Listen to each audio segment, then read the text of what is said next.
Imaginează-ți dacă ai putea depăși orice provocare, să rămâi concentrat în mijlocul haosului și să atingi adevărata pace interioară. Toate acestea fără a rosti un cuvânt. Pare imposibil? Și dacă ți-aș spune că vechii stoici au stăpânit deja această artă și că și tu poți învăța? În acest text vei descoperi cele 9 secrete stoice, care nu doar că îți vor transforma viața, dar te vor face să te remarci într-o lume din ce în ce mai turbulentă. Ești pregătit să deblochezi această înțelepciune ancestrală și să o aplici chiar astăzi? Continuă să citești și pregătește-te pentru o călătorie de autocunoaștere care îți va schimba modul de a privi lumea și pe tine însuți. Numărul 1. Puterea tăcerii. Transformarea provocărilor în triumfuri. Puterea tăcerii este una dintre lecțiile cele mai puternice ale filosofiei stoice. În lumea modernă, unde exprimarea constantă a emoțiilor și provocărilor noastre este încurajată, tăcerea poate părea o strategie contraintuitivă. Cu toate acestea, stoicii, cu înțelepciunea lor ancestrală, înțelegeau că adevărata putere nu constă în vorbire, ci în acțiune și transformare. Ei vedeau provocările nu ca obstacole insurmontabile, ci ca oportunități deghizate pentru creșterea personală și realizare. Provocările sunt inevitabile, fac parte din condiția umană. Pentru stoici, precum Seneca, Epictet și Marcus Aurelius, viața era un câmp de teste, unde fiecare dificultate era o șansă de a întări spiritul și caracterul. Când ne confruntăm cu adversități, reacția naturală poate fi să ne plângem, să căutăm simpatie sau să ne exprimăm frustrarea. Cu toate acestea, făcând acest lucru, adesea amplificăm percepția dificultăților noastre, făcându-le să pară mai mari decât sunt în realitate. Stoicii ne învață că, în loc să verbalizăm constant problemele noastre, ar trebui să rămânem calmi, să reflectăm și să acționăm decisiv. Tăcerea în acest context este un instrument strategic. Când nu dăm voce plângerilor noastre, nu alimentăm negativitatea care poate apărea în jurul lor. În schimb, ne concentrăm pe soluție, cultivând o mentalitate proactivă. Această abordare nu doar că ne ajută să gestionăm mai bine problemele, dar ne face și mai rezilienți. Tăcerea ne permite să procesăm dificultățile mai clar și obiectiv, fără distorsiunile emoționale care apar adesea când vorbim despre ele. În plus, tăcerea ne învață importanța introspecției. Abținându-ne de la vorbit, ne îndreptăm atenția spre interior, examinându-ne reacțiile și gândurile. Această autoanaliză este crucială pentru autodezvoltare. În loc să căutăm validare sau consolare externă, învățăm să avem încredere în propria capacitate de a rezolva problemele. Această încredere interioară este ceea ce stoicii ar numi liniștea minții, o calmă inalterabilă care vine din faptul că, indiferent de circumstanțele externe, suntem capabili să ne menținem controlul asupra reacțiilor noastre. Un alt aspect important al puterii tăcerii este disciplina emoțională. Vorbind despre problemele noastre poate oferi o ușurare temporară, dar adesea prelungește suferința emoțională.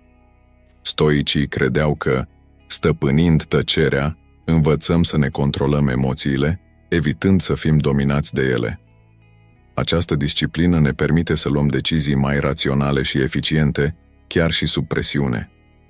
În loc să fim duși de valul emoțiilor, devenim ca niște stânci solide în mijlocul unei furtuni, inalterabile și concentrate. Puterea tăcerii este strâns legată de conceptul stoic de amor fati, iubirea pentru destin. Aceasta înseamnă să acceptăm lucrurile așa cum sunt, fără rezistență sau lamentare. Când ne confruntăm cu o provocare, în loc să ne plângem sau să opunem rezistență, îmbrățișăm situația ca pe o oportunitate de creștere. Acceptând ceea ce nu putem schimba și concentrându-ne pe ceea ce este sub controlul nostru, transformăm obstacolele în trambuline pentru succes. În acest sens, tăcerea devine un simbol al acceptării și al adaptării inteligente la circumstanțe. Puterea tăcerii este o cale către adevărata înțelepciune. Nevorbind despre problemele noastre, evităm epuizarea mentală și emoțională care vine cu ruminarea constantă. În schimb, Ne concentrăm pe soluții și pe acțiuni constructive. Cu timpul, această practică nu doar că ne face mai puternici, dar și mai înțelepți, deoarece învățăm să abordăm viața cu o perspectivă echilibrată și centrată. Stoicismul, în esența sa, este despre a trăi conform rațiunii, iar tăcerea este un instrument puternic pentru atingerea acestui obiectiv. Prin această tăcere strategică, găsim adevărata putere de a transforma provocările în triumfuri. 2. Puterea discreției. Discreția este o virtute centrală în filosofia stoică, un atribut care ne protejează de complexitățile vieții moderne și ne permite să ne păstrăm pacea interioară. Într-o lume în care expunerea și transparența sunt adesea exaltate, stoicii ne amintesc că există o mare putere în a păstra anumite lucruri pentru noi înșine. Păstrarea secretelor noastre, a gândurilor noastre cele mai intime și a planurilor noastre cele mai ambițioase nu este doar un act de autoprotecție, ci și o demonstrație de înțelepciune și control asupra propriei noastre vieți. Pentru stoici, ceea ce se petrece în mintea noastră este sacru. Gândurile, dorințele, temerile și speranțele noastre compun esența a ceea ce suntem. Expunerea acestor părți profunde ale identității noastre, într-un mod nediscriminatoriu, ne poate lăsa vulnerabili în fața neînțelegerilor, judecăților și chiar trădărilor. Înțelepciunea stoică ne învață că discreția este o formă de protecție a acestei esențe, menținându-ne integritatea intactă și evitând interferențele forțelor externe în bunăstarea noastră emoțională. Discreția joacă, de asemenea, un rol crucial în construirea relațiilor sănătoase și de încredere. Când alegem cu grijă cui să ne încredințăm secretele, cultivăm un mediu de respect reciproc și loialitate. Împărtășirea aspectelor intime ale vieții noastre doar cu cei care merită cu adevărat acest privilegiu întărește legăturile de încredere și creează conexiuni mai semnificative. În schimb, lipsa de discreție poate duce la răni, neîncredere și rupturi, care adesea sunt greu de reparat. În plus, stoicii ne avertizează asupra pericolelor de a împărtăși prea mult într-o lume în care informațiile pot fi distorsionate sau folosite împotriva noastră. Fiind discreți, controlăm narațiunea vieților noastre, decizând ce și când să împărtășim. Acest lucru ne plasează într-o poziție de putere, unde nu suntem prizonieri ai opiniilor sau reacțiilor celorlalți. Discreția, în acest sens, este o modalitate de a ne menține autonomia, asigurându-ne că deciziile și gândurile noastre cele mai profunde rămân sub controlul nostru. O altă fațetă importantă a discreției este păstrarea păcii noastre interioare. Când ne păstrăm secretele, creăm un spațiu mental sigur în care putem reflecta, planifica și crește fără interferențe externe.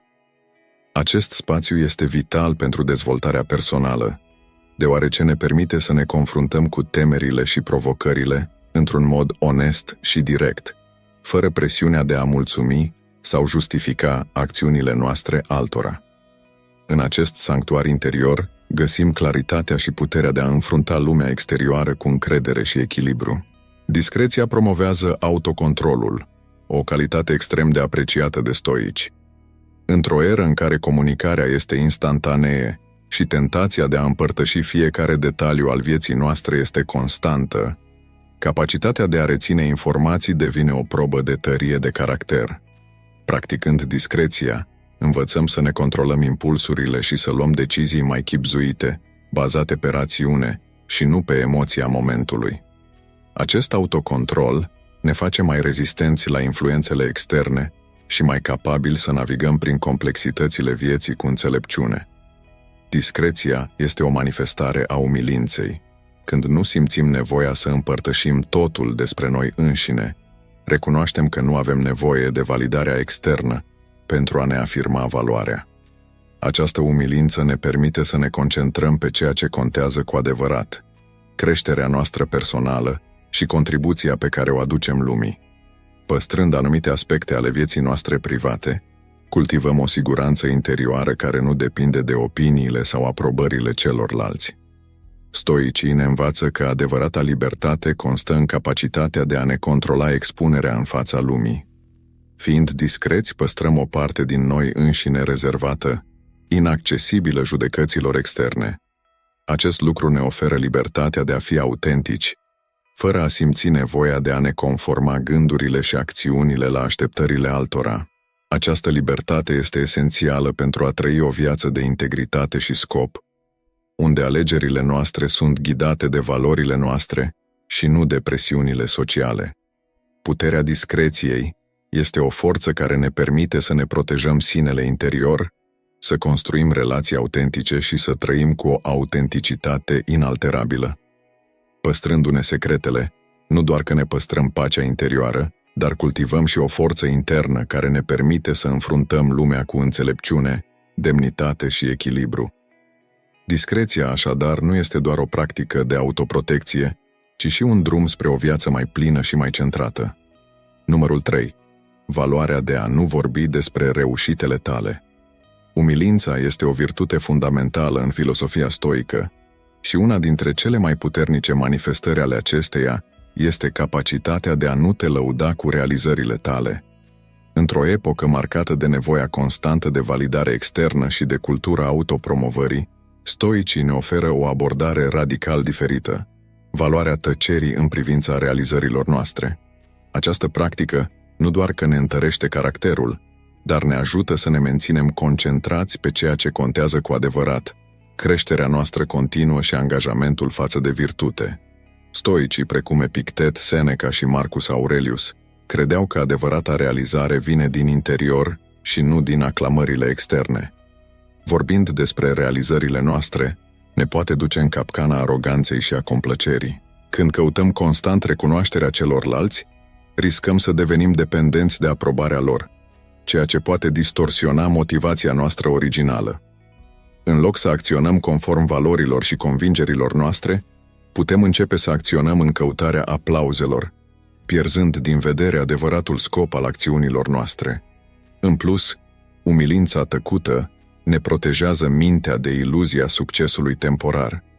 Când vorbim prea mult despre realizările noastre, ne putem acomoda crezând că am atins deja apogeul capacităților noastre.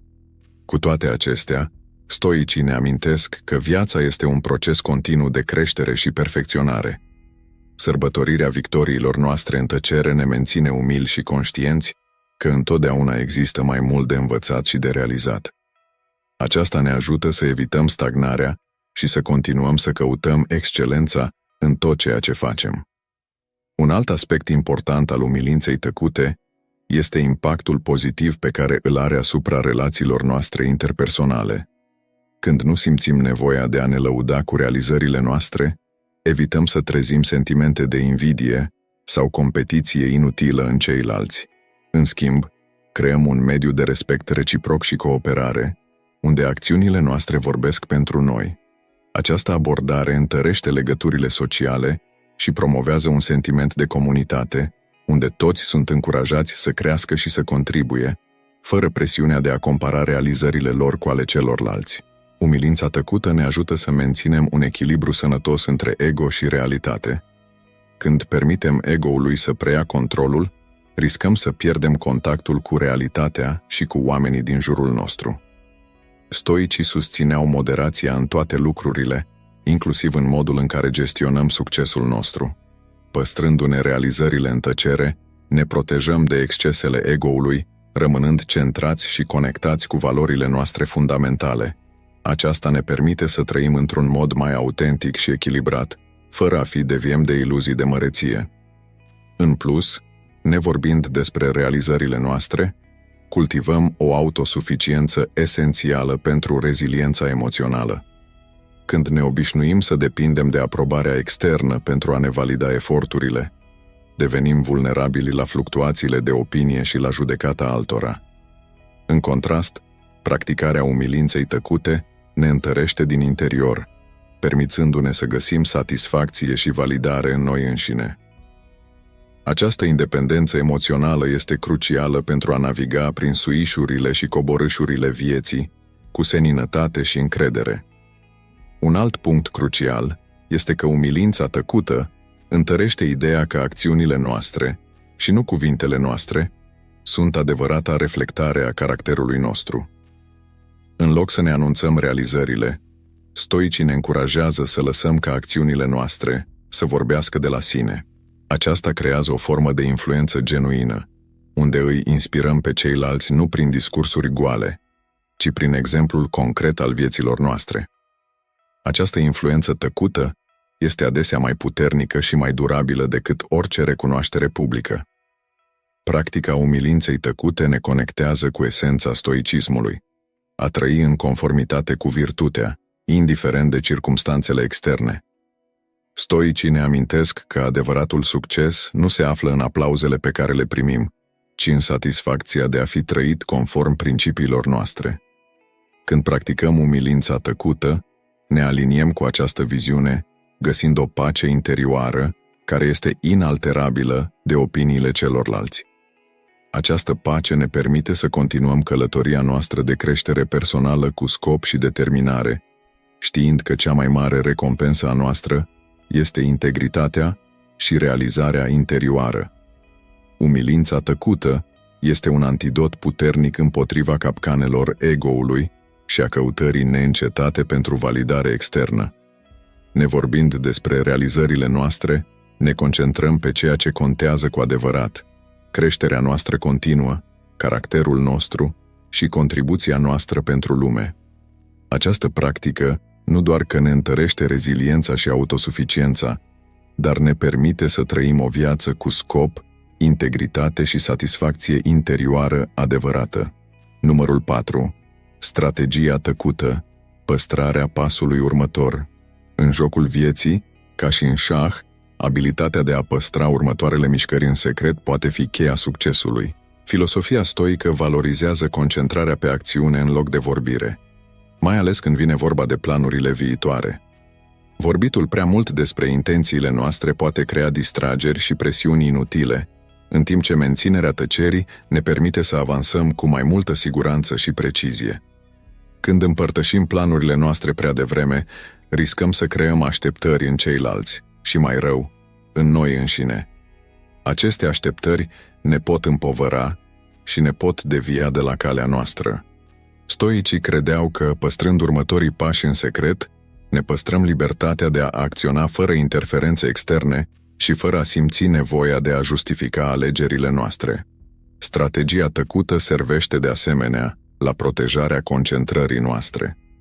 Într-o lume în care distracția este constantă, este ușor să ne pierdem în opiniile altora și în sfaturi nesolicitate. Păstrându-ne planurile, menținem mintea clară și concentrată, axată doar pe ceea ce este sub controlul nostru. Această practică nu doar că ne îmbunătățește eficiența, dar ne ajută să rămânem calmi în fața incertitudinilor. O altă avantaj al păstrării pașilor următori este evitarea satisfacției premature. Când ne anunțăm planurile, putem simți o senzație de realizare înainte chiar de a începe. Acest lucru poate diminua motivația și ne poate îndepărta de obiectivele noastre. Tăcerea, pe de altă parte, menține aprinsă flacăra ambiției, impulsionându-ne să continuăm să muncim până când obiectivele noastre sunt cu adevărat realizate. În plus, această abordare ne învață să fim rezilienți. Când ne păstrăm planurile pentru noi înșine, suntem mai puțin supuși influențelor externe și mai capabili să gestionăm obstacolele în mod independent. Aceasta întărește capacitatea noastră de adaptare și ne pregătește mai bine pentru a face față imprevizibilului. Strategia tăcută ne permite să acționăm cu mai multă înțelepciune și prudență. Păstrând următorii pași în secret, putem surprinde și depăși provocările fără interferența sau presiunea celorlalți, construindu-ne drumul cu fermitate și scop. Numărul 5. Arta de a nu vorbi despre alții. În filosofia stoică, concentrarea asupra propriei persoane este esențială pentru creșterea personală și pacea interioară. Vorbind despre alții, mai ales într-un mod negativ, ne deviem energia și atenția de la ceea ce contează cu adevărat, propria noastră dezvoltare și contribuția la binele comun. Bârfa, oricât de tentantă ar fi, este văzută de stoici ca un venin pentru suflet și un obstacol pentru o viață virtuoasă. Când vorbim despre alții, Ne deviem atenția de la zonele asupra cărora avem control, propriile noastre acțiuni și gânduri. Stoicii ne amintesc că, concentrându-ne pe defectele sau comportamentele altora, irosim timp care ar putea fi dedicat propriei noastre îmbunătățiri. În loc să judecăm sau să criticăm, ar trebui să ne îndreptăm atenția spre interior și să lucrăm la ceea ce putem schimba. Noi înșine. Evitarea discuțiilor despre alții creează un mediu mai armonios și productiv. Bârfa nu doar că dăunează celor care sunt ținta ei, dar și corupe atmosfera din jurul nostru. Ea seamănă neîncredere și diviziune, subminând coeziunea și respectul reciproc, care sunt esențiale pentru relații sănătoase. Stoicii credeau că, abținându-ne de la bârfe, contribuim la un mediu mai pozitiv și mai solidar. Arta de a nu vorbi despre alții este, de asemenea, o demonstrație de autocontrol și disciplină. Într-o lume în care rețelele sociale și interacțiunile digitale facilitează răspândirea zvonurilor și criticilor, rezistența la această tentație este un adevărat exercițiu de forță interioară. Practicând tăcerea în ceea ce îi privește pe ceilalți, nu doar că ne întărim caracterul, dar și servim ca exemplu pentru cei din jurul nostru. Un alt aspect important este compasiunea. Alegând să nu vorbim despre alții, cultivăm o mentalitate de înțelegere și empatie. Recunoaștem că toți au luptele și provocările lor și că a-i judeca pe alții fără cunoașterea completă a circumstanțelor este nedrept. Acest lucru ne face mai umani și mai conectați cu esența stoicismului, a trăi în conformitate cu virtutea. Evitând bârfa, ne protejăm propria pace a sufletului. Știind că nu contribuim la negativitatea sau suferința altora, ne putem concentra pe a trăi într-un mod virtuos și senin, cultivând un spirit de pace și armonie interioară. Numărul 6. Bunătatea necunoscută, tăcerea în faptele bune. În viziunea stoică, adevărata bunătate nu trebuie să fie proclamă. A face binele pentru simplul plăcere de a ajuta, fără a căuta recunoaștere sau recompensă, este unul dintre principiile centrale ale acestei filosofii. Bunătatea tăcută este o mărturie a purității intențiilor noastre și a forței caracterului nostru. Când acțiunile noastre bune sunt făcute fără a simți nevoia de publicitate, practicăm adevărata virtute. Căutarea validării externe, în special prin fapte bune, poate submina sinceritatea gesturilor noastre. Stoicii credeau că adevărata recompensă pentru o faptă bună este actul în sine și nu recunoașterea care vine ulterior. Păstrându-ne faptele bune în tăcere, cultivăm o umilință profundă și o satisfacție interioară care nu depinde de aprobarea celorlalți. Această abordare ne ajută de asemenea să evităm capcana ego-ului. Nevorbind despre faptele noastre bune, ne menținem concentrarea pe ceea ce contează cu adevărat, impactul pozitiv pe care îl creăm. Ego-ul, care adesea caută atenția și laudele, este ținut sub control, permițând ca virtutea genuină să înflorească. Bunătatea tăcută creează un mediu de generozitate pură, unde acțiunile vorbesc mai tare decât cuvintele. Oamenii din jurul nostru sunt inspirați de exemplele noastre, nu pentru că le proclamăm, ci pentru că acțiunile noastre reflectă valorile noastre. Această influență subtilă și puternică promovează o cultură a amabilității și altruismului, fără a avea nevoie de evidențiere sau recunoaștere. Stoicii ne amintesc că bunătatea adevărată este durabilă. Când nu căutăm recunoaștere, suntem mai predispuși să continuăm să facem binele, indiferent de circumstanțe sau de răspunsul celorlalți. Aceasta ne permite să fim constant virtuoși, menținând un angajament față de bine care este profund și de durată. Practicând bunătatea în tăcere, găsim o pace interioară care este inalterabilă. Știm că trăim în conformitate cu principiile noastre, iar această congruență între acțiune și valoare ne aduce o satisfacție profundă și durabilă, mult dincolo de ceea ce orice aplauze externe ar putea oferi. Numărul 7. Protejându-ți slăbiciunile. Stoicii subliniau importanța protejării slăbiciunilor noastre ca o formă de autoapărare și întărire interioară.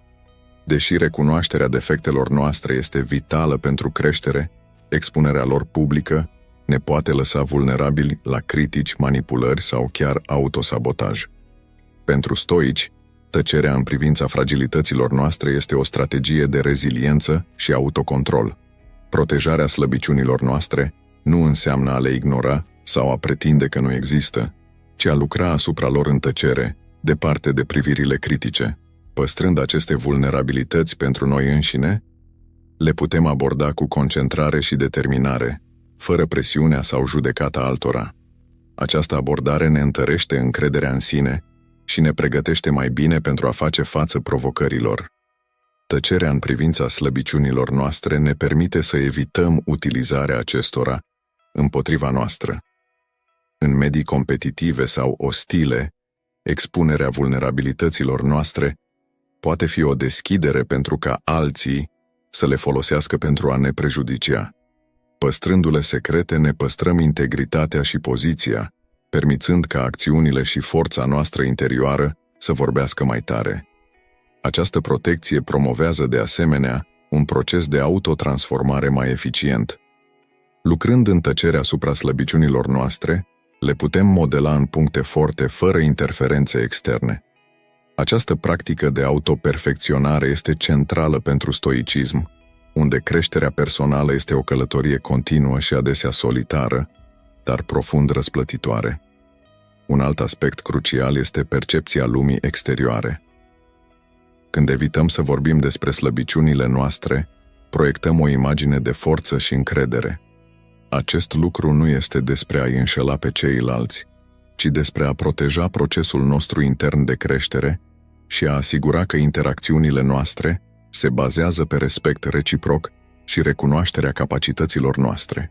Protejându-ne slăbiciunile cu un scut de tăcere, cultivăm o reziliență stoică care ne permite să înfruntăm orice adversitate cu curaj și demnitate. Această tăcere strategică ne oferă spațiul necesar pentru a crește și evolua, păstrându-ne pacea sufletească intactă. Numărul 8. Vise tăcute. Hrănirea aspirațiilor în tăcere. Stoicii credeau că visele și aspirațiile noastre sunt părți sacre ale identității noastre, meritând să fie protejate și hrănite cu grijă.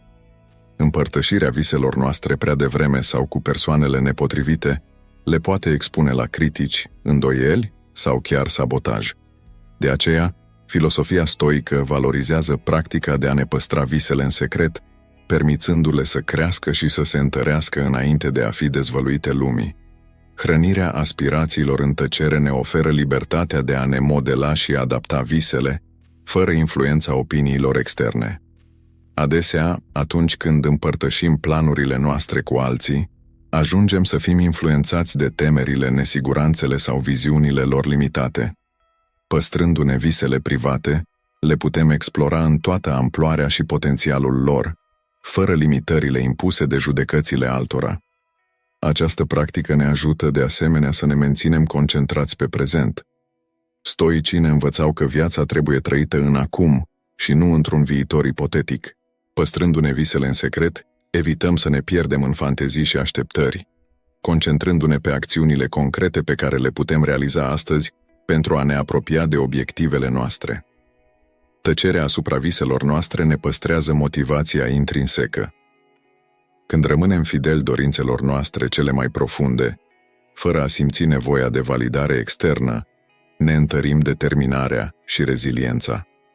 Această forță interioară ne impulsionează să continuăm să avansăm, chiar și în fața obstacolelor, știind că visele noastre sunt în siguranță și protejate în interiorul nostru. Hrănirea viselor tăcute ne pregătește de asemenea să facem față dezamăgirilor. Dacă dintr-un motiv sau altul planurile noastre nu reușesc, impactul este mai puțin dureros atunci când acestea nu au fost larg răspândite. Acest spațiu de intimitate ne permite să recalibrăm și să ne ajustăm obiectivele fără greutatea așteptărilor externe. Păstrarea viselor noastre în tăcere este un act de protecție și respect față de noi înșine. Hrănind aceste aspirații în secret, le oferim timpul și spațiul necesare pentru a înflori, asigurându-ne că, atunci când vor fi în sfârșit dezvăluite lumii, vor fi puternice și pregătite să reziste la orice provocare. Numărul 9. Sanctuarul singurătății. Forța în liniștea interioară. Pentru stoici, singurătatea nu este o stare de izolare, ci un sanctuar în care ne putem reconecta cu adevăratul nostru sine și să cultivăm o forță interioară imensă. Într-o lume din ce în ce mai conectată și zgomotoasă, găsirea momentelor de singurătate este esențială pentru a menține claritatea mentală, pacea sufletească și reziliența emoțională. Singurătatea oferă un spațiu pentru introspecție, permițându-ne să reflectăm asupra acțiunilor, deciziilor și valorilor noastre. Stoicii credeau că în aceste momente de liniște găsim adevărata înțelepciune. Îndepărtându-ne de haosul cotidian, putem evalua viețile noastre cu mai multă obiectivitate, identificând zonele în care putem crește și aliniindu-ne acțiunile cu principiile noastre. Singurătatea este o practică de autoîngrijire. Într-o lume care solicită constant atenția și energia noastră, retragerea în singurătate este o modalitate de a ne reîncărca forțele și de a ne reînnoi spiritul. Aceste momente ne permit să ne recăpătăm echilibrul, asigurându-ne că acționăm dintr-un loc de calm și nu din stres sau presiune. Singurătatea întărește independența noastră emoțională. Când învățăm să apreciem propria noastră companie, devenim mai puțin dependenți de validarea sau prezența altora. Acest lucru nu înseamnă respingerea conexiunii umane, ci găsirea unui echilibru sănătos în care fericirea și pacea noastră interioară nu sunt condiționate de factori externi. Un alt beneficiu al singurătății este dezvoltarea creativității și a clarității mentale. Departe de distrageri și influențe externe, mintea noastră poate explora liber noi idei și soluții creative pentru problemele cu care ne confruntăm. Acest spațiu mental este esențial pentru inovație și pentru rezolvarea eficientă a problemelor. Singurătatea este un drum către autosuficiență. Învățând să ne simțim confortabil și mulțumiți în propria noastră companie, dezvoltăm o forță interioară care ne permite să înfruntăm provocările vieții cu încredere și serenitate. Acest sanctuar intern devine o sursă constantă de pace și reziliență, disponibilă pentru noi ori de câte ori avem nevoie. Acum imaginează-ți că te confrunți cu o provocare. Cum ai reacționa folosind principiile stoice? Ce ai face diferit? Răspunsul se află în tine. Adoptând aceste chei, nu doar că devii mai înțelept, ci și cultivi o viață mai semnificativă și echilibrată. Și amintește-ți, călătoria nu se încheie aici. Continuă să explorezi, să pui întrebări și să te adâncești în filosofia stoică. Ce alte subiecte ai dori să vezi pe canalul nostru? Ce provocări întâmpini și ar putea beneficia de o abordare stoică? Lasă-ți ideile în comentarii și abonează-te la canal pentru a nu rata următoarele videoclipuri. Împreună vom descoperi secretele stoicismului și vom transforma realitatea noastră. Pacea interioară este la un gând distanță